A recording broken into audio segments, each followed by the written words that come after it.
ನಮಸ್ಕಾರ, A9 ನ್ಯೂಸ್ಗೆ ಸ್ವಾಗತ. ನಾನು ಅಮೀನ್ ಶೇಖ್. ಕೊಪ್ಪಳ ಜಿಲ್ಲೆಯ ದಲಿತ ಯುವಕನ ಹತ್ಯೆ ಮತ್ತು ಕೋಲ್ಕತಾ ವೈದ್ಯ ಅತ್ಯಾಚಾರ ಮತ್ತು ಕೊಲೆಯನ್ನು ಖಂಡಿಸಿ ದಲಿತ ಸೇನೆ ವತಿಯಿಂದ ಹೋರಾಟವನ್ನು ಮಾಡಲಾಯಿತು. ರಾಜ್ಯದಲ್ಲಿ ದಿನದಿಂದ ದಿನಕ್ಕೆ ಇಂತಹ ಘಟನೆಗಳು ಹೆಚ್ಚಾಗ್ತಾ ಇದ್ದು, ಭಾರತ ಸಂವಿಧಾನದಲ್ಲಿ ಇಂತಹ ಒಂದು ಘಟನೆಗಳಿಗೆ ಆಸ್ಪದವಿಲ್ಲ. ಕೇಂದ್ರ ಸರ್ಕಾರ ಮತ್ತು ಇವತ್ತು ಬೇಟಿ ಬಚಾವೋ ಬೇಟಿ ಪಡಾವೋ ಎಂಬ ಯೋಜನೆಗಳನ್ನು ಜಾರಿ ಮಾಡಿ ಇವತ್ತು ಪ್ರತಿ 15 ನಿಮಿಷಕ್ಕೊಮ್ಮೆ ಭಾರತ ದೇಶದಲ್ಲಿ ಹೆಣ್ಣು ಮಕ್ಕಳ ಮೇಲೆ ಅತ್ಯಾಚಾರ ನಡೀತಾ ಇದೆ. ಇದನ್ನ ತಡೆಯುವಂತ ಕೆಲಸ ಆಗಬೇಕು.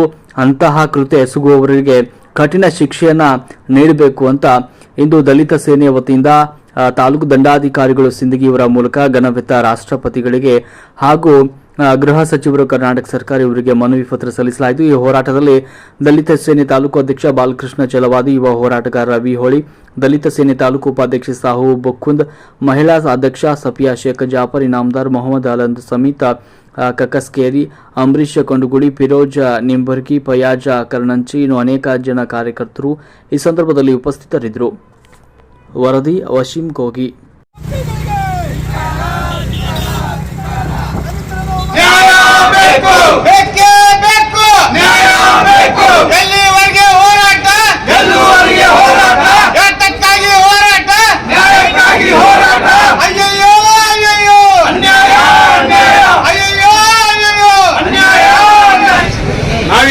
ಜಾತಿವಾದಿಗಳ ಸೇವಕರಲ್ಲ, ನಾವು ಈ ದೇಶದ ಜಾತಿವಾದಿಗಳ ಸೇವಕರಲ್ಲ.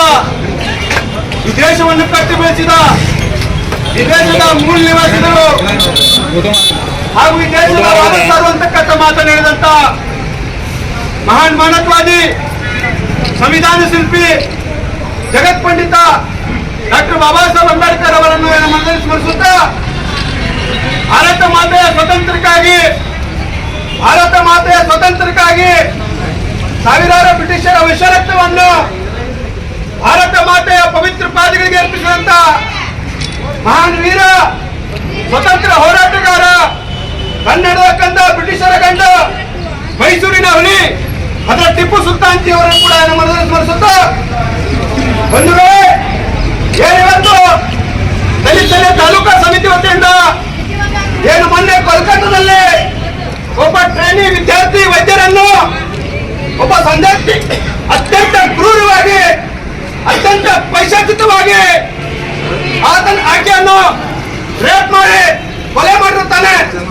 ಅದೇ ರೀತಿ ಕರ್ನಾಟಕ ರಾಜ್ಯದ ಕೊಪ್ಪಳ ಜಿಲ್ಲೆಯಲ್ಲಿ ಯಲಬುರ್ಗಾ ತಾಲೂಕಿನ ಸಂಕನಾಳ್ ಗ್ರಾಮದಲ್ಲಿ ಒಬ್ಬ ದಲಿತ ಯುವಕ ಹೇರ್ ಕಟ್ ಮಾಡ್ಲಿಕ್ಕೆ ಹೋಗಿರ್ತಾನೆ.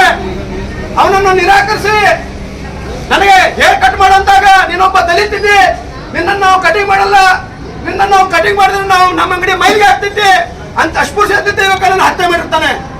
ಅದನ್ನು ಖಂಡಿಸಿ ಇವತ್ತು ನಾವು ದಲಿತ ಸೇನೆ ವತಿಯಿಂದ ಇವತ್ತೊಂದು ಬಹಳ ಮೆರವಣಿಗೆ ಮೂಲಕ ಇವತ್ತು ನಾವು ಹೋರಾಟವನ್ನು ಹಮ್ಮಿಕೊಂಡಿದ್ದೀವಿ. ಈ ಒಂದು ಹೋರಾಟದಲ್ಲಿ ಅನೇಕ ನಮ್ಮ ದಲಿತ ಸೇನೆಯ ಅಧ್ಯಕ್ಷಗಳು, ಕಾರ್ಯಕರ್ತರು ಮತ್ತು ವಿವಿಧ ಸಂಘಟನೆಯ ಸ್ನೇಹಿತರು ಕೂಡ ಈ ಒಂದು ಕಾರ್ಯಕ್ರಮದಲ್ಲಿ ಆಗಮಿಸಿದ್ದಾರೆ. ಈ ಒಂದು ಹೋರಾಟವನ್ನು ಉದ್ದೇಶಿಸಿ ನಮ್ಮ ದಲಿತ ಸೇನೆಯ ಜಿಲ್ಲಾ ಮುಖಂಡರಾದಂತ ರವಿ ಹೋಳಿ ಅವರು ಹೋರಾಟವನ್ನು ಉದ್ದೇಶಿಸಿ ಮಾತಾಡ್ಬೇಕು ನಾನು ವಿನಂತಿಸ್ತಾ ಇದ್ದೀನಿ. ಇಟ್ಕೊಳ್ಳಲ್ಲ, ಅದೇ ಒಂದು ಹೆಣ್ಣು ಬೀದಿಯಲ್ಲಿ ಗತ್ತಲಾಗ್ತಾ ಇರುವಾಗ ಅವಳಲ್ಲಿ ನೀವು ಭಾರತ ಮಾತೆ ಯಾಕೆ ಕಾಣಲ್ಲ? ಅಂದ್ರೆ ಭಾರತ ಮಾತೆ ಅಂದ್ರೆ ಬರೀ ಒಂದು ಫೋಟೋದ ಹಂಗಾದ್ರೆ ಈ ದೇಶದ ಹೆಣ್ಣು ಮಗಳೊಬ್ಬ ಭಾರತ ಮಾತೆ ಅಲ್ವೋ?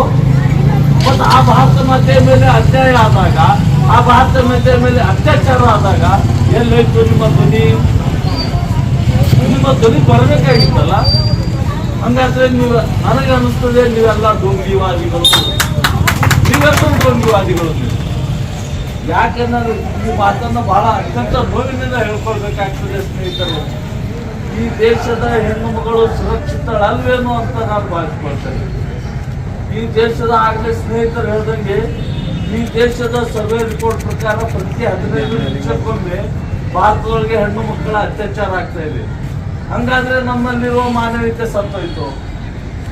ಹಂಗಾದ್ರೆ ನಮ್ಮ ಪೂರ್ವಿಕರ ಇತಿಹಾಸ ನಮಗೆ ಹೇಳಿಕೊಟ್ಟಿದ್ದೇನೆ, ಅದನ್ನು ನಾವು ಯಾಕೆ ಮಾಡ್ತಾ ಇದ್ದೀವಿ?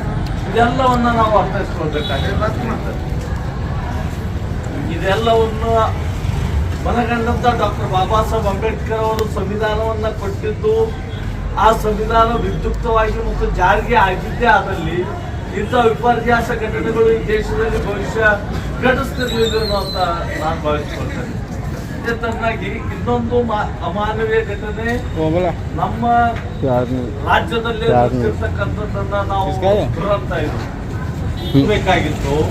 ಒಂದು ಮಾನವೀಯ ನೆಲೆಗಟ್ಟಿನ ಮೇಲೆ ನಾವೆಲ್ಲರೂ ಒಂದು ಸಾಮರಸ್ಯದ ಜೀವನವನ್ನ ಕಟ್ಕೊಳ್ಬೇಕಾಗಿತ್ತು.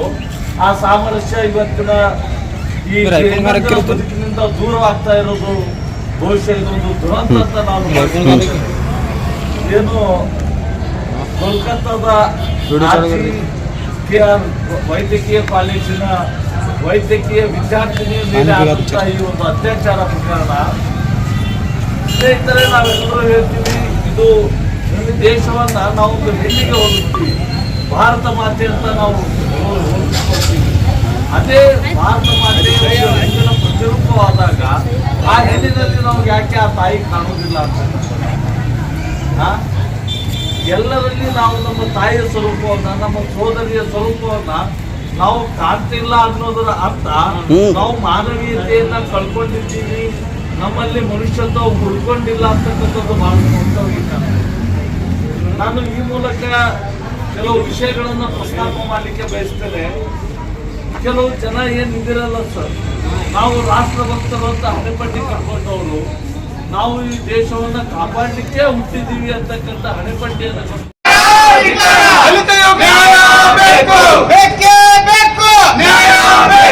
ಎಲ್ಲಿವರೆಗೆ ಹೋರಾಟ, ಗೆಲ್ಲುವರೆಗೆ ಹೋರಾಟ, ಯಾತಕ್ಕಾಗಿ ಹೋರಾಟ, ನ್ಯಾಯಕ್ಕಾಗಿ ಹೋರಾಟ. ಅಯ್ಯಯ್ಯೋ ಅಯ್ಯಯ್ಯೋ,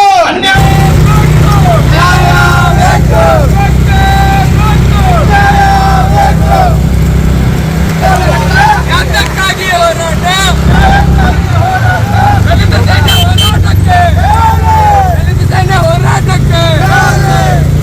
ನಿರಂತರ ಸುದ್ದಿಗಳಿಗಾಗಿ ನೋಡ್ತಾ ಇರಿ A9 ನ್ಯೂಸ್.